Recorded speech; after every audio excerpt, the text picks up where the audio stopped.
Today I'm going to talk about a developer that's released 7 early access games in a 3-year span. Technically finished 1, cancelled 2, and left another 2 without updates for either over a year or not a single update since their launch. First off, hi, I'm Sonny, and I love VR. From working in a VR arcade, to gaslighting my friends into getting headsets too, I love the games on the market and the potential that the future holds for this technology. But one thing VR is full of is shovelware, empty tech demos, and abandoned proof of concepts. For every titan like Half-Life Alyx or Blade & Sorcery, there's 100 games not worth the time of day. There's many games I own that I enjoy very much but still aren't finished yet. Blade & Sorcery's been on the verge of being finished for like 3 years, but scope and feature creep has been causing delays, with the end result of making a better product. And the game is already way ahead of its competitors and could easily release at any point. Unlike Blade & Sorcery and its developer Warp Frog, we're not talking about a developer that has solely and passionately worked on one game, because today we're talking about JoyWay, or to start with their original name, JoyWay was originally called PlatformaVR, a Russian company founded in 2017. They designed custom games and experiences for VR arcades, showcasing 3 custom-made games for the platform: Match, a Quake-like PvP arena shooter, The Arrival, a sci-fi puzzle game, and The Poisoner, a mystery horror escape room. Over time, their business shifted from custom-made VR experiences tailored to in-person co-op to traditional VR games. They became JoyWay in 2020, but not before releasing 2 games as Platforma. The first was The Poisoner Prelude, released in October 2018. This was part of the game with the same name that they offered exclusively in arcades. Full game DLC as an add-on for Prelude came out in February 2020. Then they released Mace and Grace into early access May 2019. And then the full game, May 2020. This game is basically a shooting gallery, except enemies fly towards you and you hit them with various melee weapons. Sitting at 80% reviews being positive, although with a very low review count, it just seems like a step back from Gorn and its cartoony combat. Now, JoyWay or Platforma doesn't want you to know this, but they had another game in between The Poisoner and Mace and Grace. And like a few of their other games, it disappeared without a trace or an announcement of removal. Wave Circle's Rhythm Dance Music is a rhythm game released in May 2019, with 61% positive reviews. Frankly, it's a poor rhythm game. All the compliments in the positive reviews are people saying they look forward to where it goes, and to remember it's early access. Everything is subject to change. Whereas the negative reviews, they know they've been rugged, and they've purchased an unsupported and dead game. Which is why at some point Platforma removed it from the Steam store. The last update this game got was December 2019, and some point after that, but before March 2020, the game was delisted. Some content was even removed before it was delisted, so players lost content with no options for a refund and a sour taste in their mouths. Please keep this in mind when we go into the next section, because this is a telling sign for what would happen to subsequent releases by this company, and the striking lack of respect they have for their consumers. After releasing Mace and Grace out of early access, PlatformaVR moved from custom VR arcade games to traditional VR game development and publishing. And with the change in direction came the rebrand.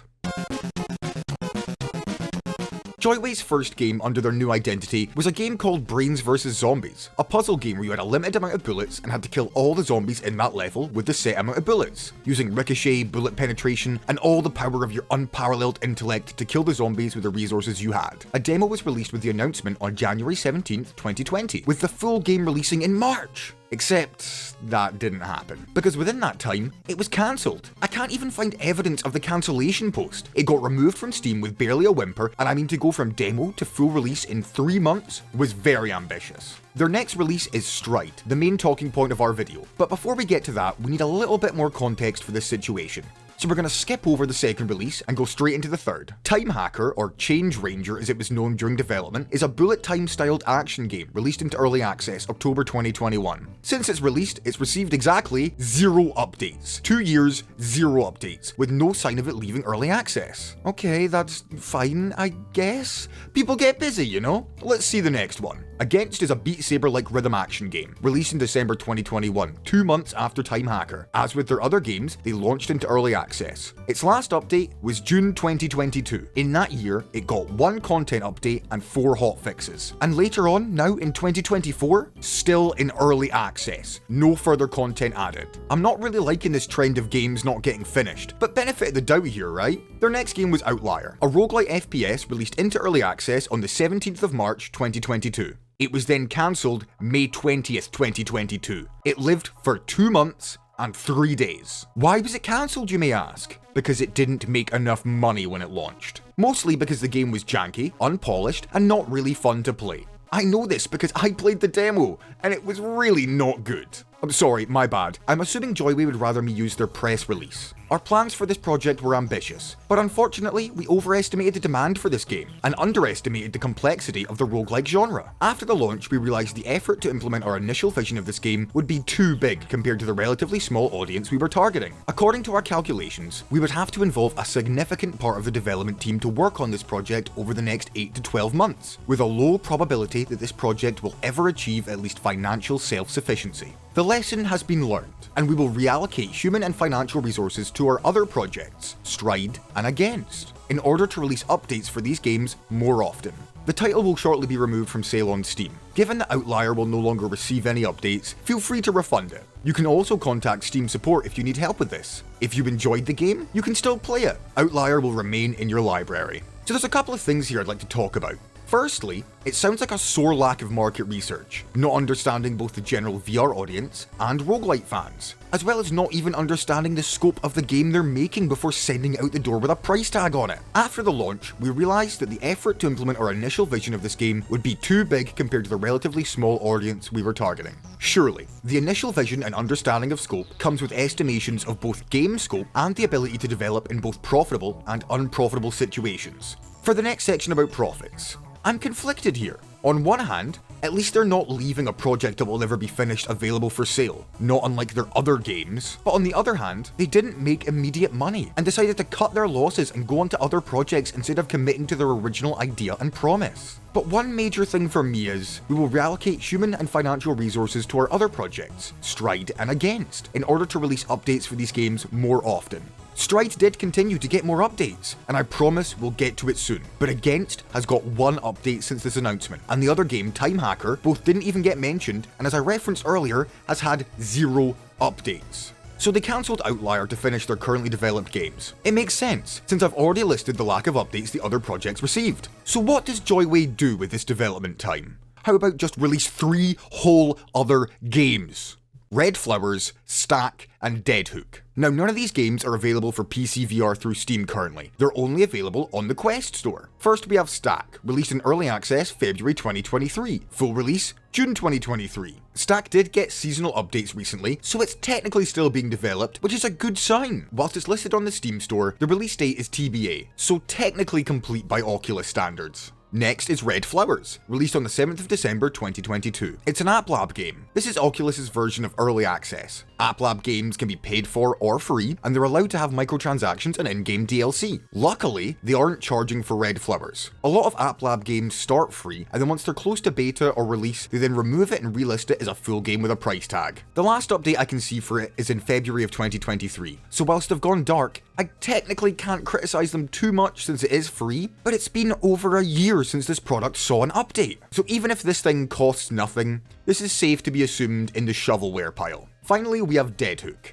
with a brand new first for JoyWay. A full, complete release on the 29th of June 2023. They've since updated the game 6 times, with one major update included. This is good stuff, JoyWay. If y'all had been like this since the start, I wouldn't have had to go snooping into your past. So in summary, since 2020, we've had 7 games, 2 cancelled, 3 released, and 2's futures are MIA, with one secretly canned game as PlatformaVR 2. Not a great track record. Definitely room for improvement. But now comes to what got my jimmies rustled. Jumping back before Against release, but after Brains vs Zombies, we gotta talk about Stride. Stride is a VR parkour game made by JoyWay, released in early access September of 2020. It was immediately obvious that they were going for VR Mirror's Edge, and whilst rough around the edges, the core was good. Really good. So much so that I reviewed it for one of the original videos on this channel, and I said the following. And at one point, there will be a story mode, but that isn't finished yet. And frankly, since the developer hasn't really spoken much about it, I feel like the campaign is going to be vaporware. And I was wrong. The campaign isn't vaporware. It's alive. December 2022, the developers announced that Stride Fates is an upcoming story-driven game mode for Stride. It will feature new content and will tell a story from the life of a chaser in a linear story campaign, coming in 2023. In October 2023, JoyWay announced Stride Fates again? They announced it again? The single-player campaign that everyone had been waiting for since they listed the story mode at launch. It looks really good, but with one tiny caveat. It was not an additional mode, but in fact a whole new game, with a whole separate price tag. They claim the level of engine and game reworking required to make this play and flow better than Stride means it's worth its own price tag, and promised that anyone that purchased Stride in its early access period would get Stride Fates for free if they sent them a Steam receipt. It's not like Steam has the ability to let developers see that on the back end and then allow access to the other games if they purchased in that time. No, of course not. Sending them a receipt is obviously the perfect solution and not a mechanism to trick players into buying a game twice, with the ability to say, oh sorry, you didn't send it in time, so no free game for you. Maybe I'm being skeptical, I thought. Maybe I'm assuming malice instead of ignorance. I'm not a game developer, but all the improvements for the new single player game will leave the original Stride lacking in mechanics and refinement, they claim. It's important to remember that on Steam, whilst the game was in early access, it was stated on the store page that a story mode would be available for free one day. We fully appreciate our early adopters, despite the fact that the game grew in gameplay value and received numerous updates that weren't initially planned, including multiplayer, currently counting 6 game modes. We know that many of you have been waiting for the campaign. See, the thing is, Stride multiplayer is a cool idea, and one I've honestly barely played. From my experience, it's okay. It's just playing tag, but with parkour, and not the arena co-op versus AI people wanted originally. But multiplayer was never listed as a feature. It was an idea they came up with during development to then list multiplayer, and its 3 modes, meaning that single player only has 3 modes itself, is a cheap and slimy way to provide context and value that was never asked for. People bought Stride for the single player experience, and were given free yet unexpected multiplayer content, but then have it made out to seem like we're almost in the wrong for expecting it to be part of the original Stride. Stride Fates released onto the Quest Store at $30, and as a non-App Lab release, so they are promising it's a finished product. With a Steam VR release listed for early 2024, I'd like to show you the content roadmap that was coming for Stride Fates on launch. If you've played Payday 3 or seen mine or anyone else's videos about it, you might be getting deja vu with some of the coming updates and promises. Refinements for every bit of gameplay, from shooting to grabbing to even climbing, the core part of the game, redone voice acting and just redos over the board. One person may think, wow,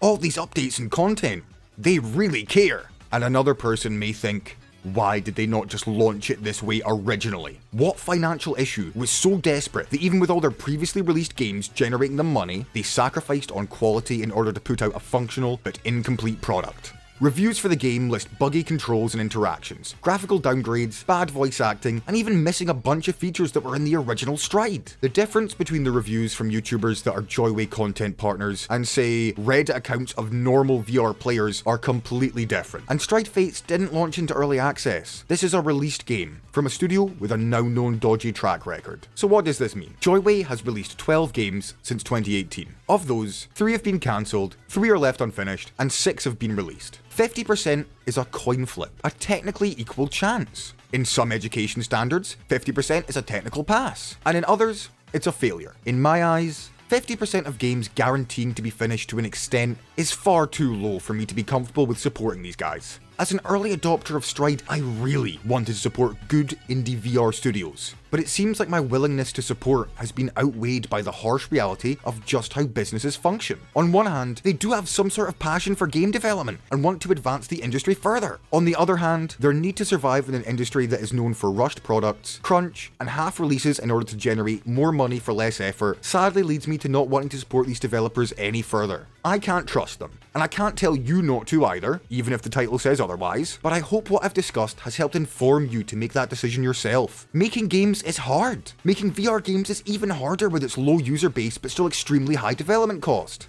Indie titans like Blade and Sorcery, H3VR, and even Pavlov are passion projects with a refined idea first and foremost, with iteration upon iteration of the same game, not jumping between 6 finding the cow that pays out the most. JoyWay might claim to be a publisher just because they self-publish their own games, but they'll never be something like New Blood Interactive, a truly unique and standout publisher that formed from developers bonding over a shared craft. I want JoyWay and their games to do well, but I also want them to do better. After picking up Stride and seeing comments on Reddit about the other games JoyWay has picked up and dropped, cash-ins and rush jobs, I was always confused, because I never saw it, but I do now, and I hope you do too. Thank you for getting to the end and hearing me out. If you have any counter-arguments, please feel free. I'd love to discuss this more since JoyWay can't be asked replying to any of the multiple emails I sent them during the making of this video for comments or statements. If you enjoyed this video, feel free to like and subscribe, but with all that, thank you for watching, sincerely. And remember that Mirror's Edge is still absolutely fucking peak.